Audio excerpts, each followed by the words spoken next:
Let's become a bit more philosophical in this video. Let's talk about risk versus reward, but not just in the context of trading. Let's zoom out a little bit more and let's look at this in general, in life, in career choices, etc. How should we really think about risk to reward? Because everybody says in order to gain, you have to risk, but the amount of gain is very different and the amount of risk is very different, and we rarely quantify this directly. We rarely think about what kind of implications do we actually have when we take on a career, for example, that is very high risk, or when we take on an investment that's very high risk, but also has a very high payoff. For example, let's say you want to build your own business, right? When you're building your own business with your own capital, you've already got maybe some experience in the area by having been employed in this area, etc. You know what you're doing, you're simply just going your own way. When you do this kind of thing, you do this with, say, any kind of capital expenditures.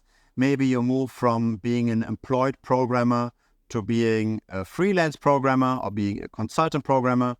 Maybe then afterwards, you're going to have some partners that also join your endeavor. Those kinds of going your own way, those kinds of risks are relatively manageable because it's relatively likely that you will succeed in something like this. Whereas if you build a business and you have capital expenditures and you have to raise money and it's a game of VC money versus VC money and there's a lot of pumping and dumping happening and there's maybe the newest trend in whatever it is, right? Uber taxis or Airbnb clones or AI startups, whatever it is.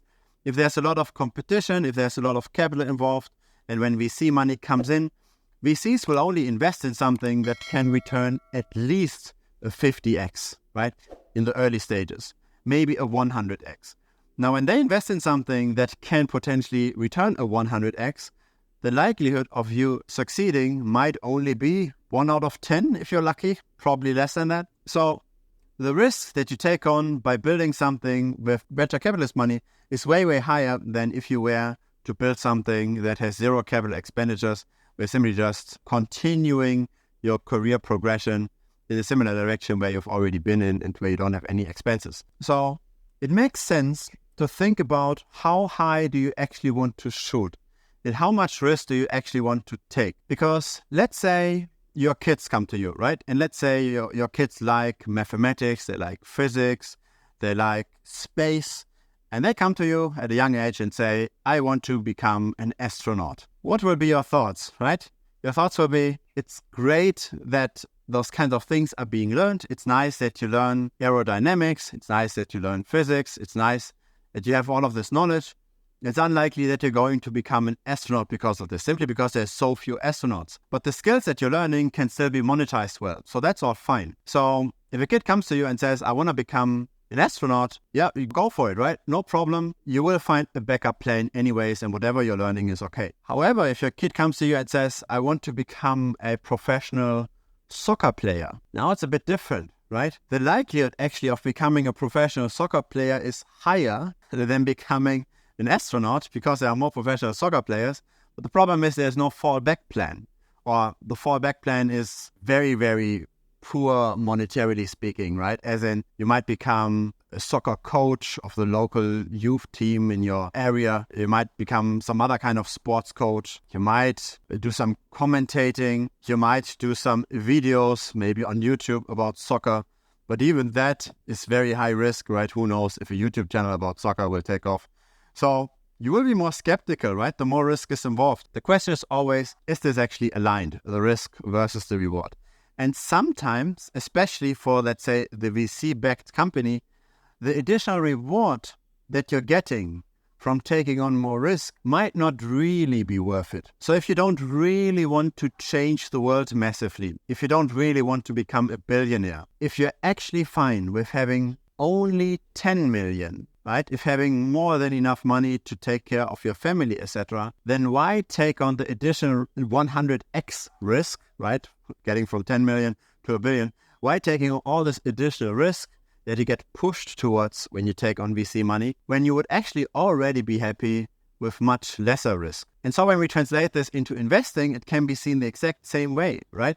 When you've already earned enough money that the returns on your investments are actually pretty meaningful to you, and I believe at the beginning it makes sense to simply just sell a lot of time and earn that money, right? So let's say you've got 2-3 years of expenses or of income saved up, and now maybe another 10-15% return would actually make a difference to your regular cash flows. In those kinds of cases, you don't want to necessarily bet the farm. You don't want to necessarily bet your entire wealth on a meme coin, because you only have to gradually improve to already reach a level of satisfaction where any additional money beyond that wouldn't be that much utility anymore. However, if you're just starting out and you're okay buying lottery tickets because you don't have yet that much money, then feel free to just bet a lot of money on meme coins, and if it fails, just work another additional side hustle again for a month or two and rinse and repeat. That's also a viable strategy. So in other words, the way to look at this, I believe, is we have to think about the utility of money for us.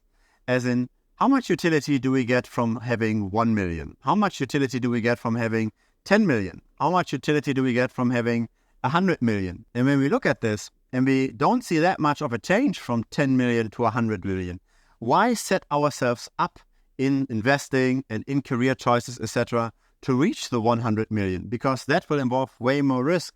The probability of reaching this will be way lower compared to the 10 million. This video is sponsored by the Premium membership. I never take any money from any crypto project. I never take any affiliate links from centralized exchanges. I never pump and dump coins. Instead, I offer valuable tutorials in the Premium membership. Feel free to check it out. So here's, I believe, the best way to approach this. If your son comes to you and says, I want to become a professional soccer player. I like soccer that much. I'm training 2 or 3 times every day, and I do this 7 days a week, and I will be the best, and I will become a professional soccer player. You have the option to simply just say no, right? You can completely discourage this, and if you've got a strong connection to your children, in the end they will listen to you. But there will always be the thought in the back of their minds, what if I had just worked hard enough, I might have been the top 0.1% that can make it work. So maybe that's not the ideal way to play this game. But on the other hand, you also don't want to 100% support it, because then they might end up in the street. In other words, it's very, very highly likely that they will not become the best soccer player. There's quite a bit of luck involved as well. So what's a good strategy here? I believe the best strategy is to try to do both. Because if they're really exceptional in this one endeavor, then they can still manage the average path, right? They can still study enough in school.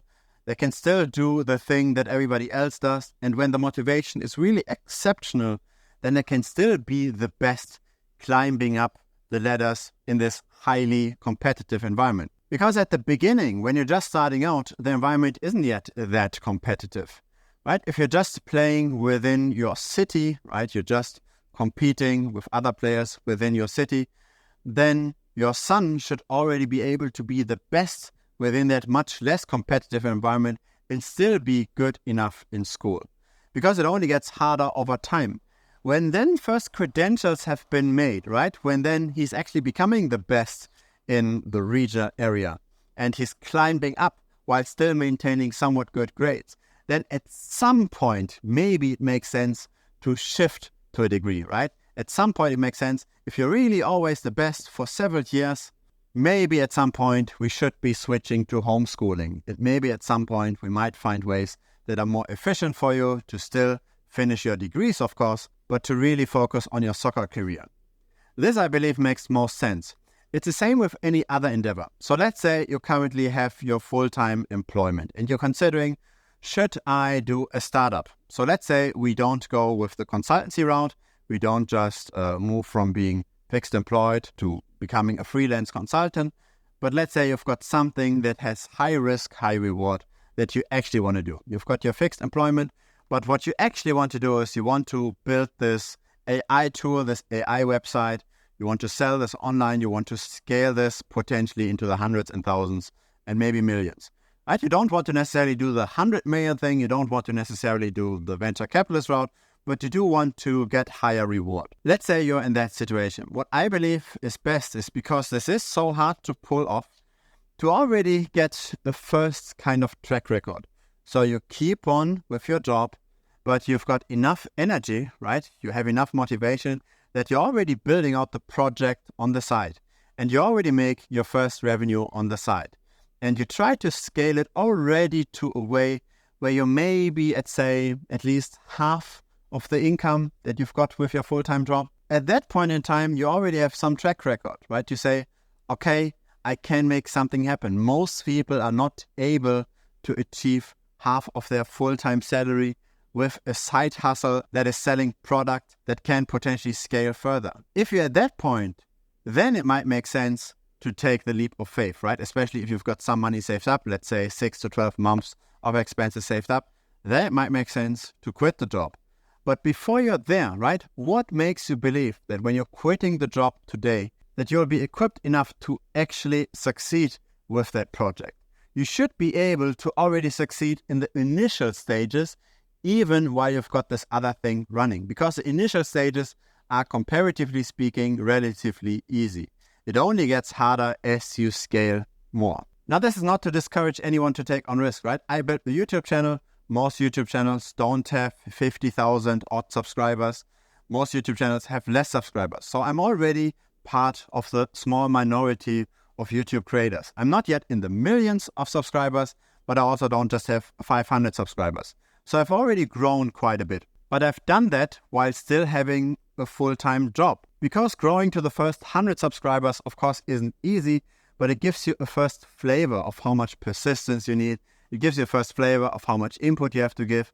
And then in the end, growth tends to be somewhat exponential, of course, but also your skills tend to improve. And then you're potentially in a position later on to take on even more risk, to go 100% full-time on that project. So going high risk, high reward makes sense if you believe that you can become part of the top people, of the top at least 5%.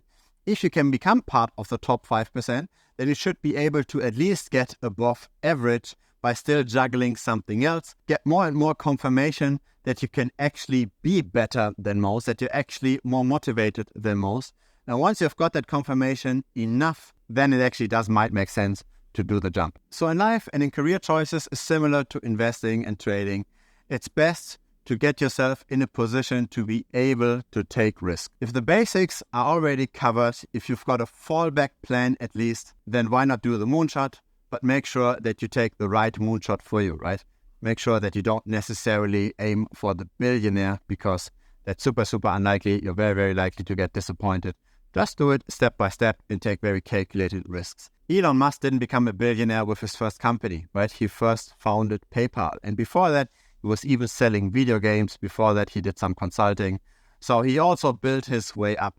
It's very rare that people build one company that scales to levels that become billion-dollar status, that then gets exited or partially exited via IPO. It's very rare that those things happen. And at least if you do want to make those moonshots, make sure that you're still happy in case things don't play out that well. Make sure that you still have some kind of plan of what to do in the other scenarios and that you would still be somewhat content with those other scenarios. If it's your first time here, feel free to subscribe. I publish this daily. Like would be very much appreciated as well. Helps the channel grow. Feel free to also check out our Telegram. The link is down below. Looking very much forward to chatting with you in Telegram. Cheers.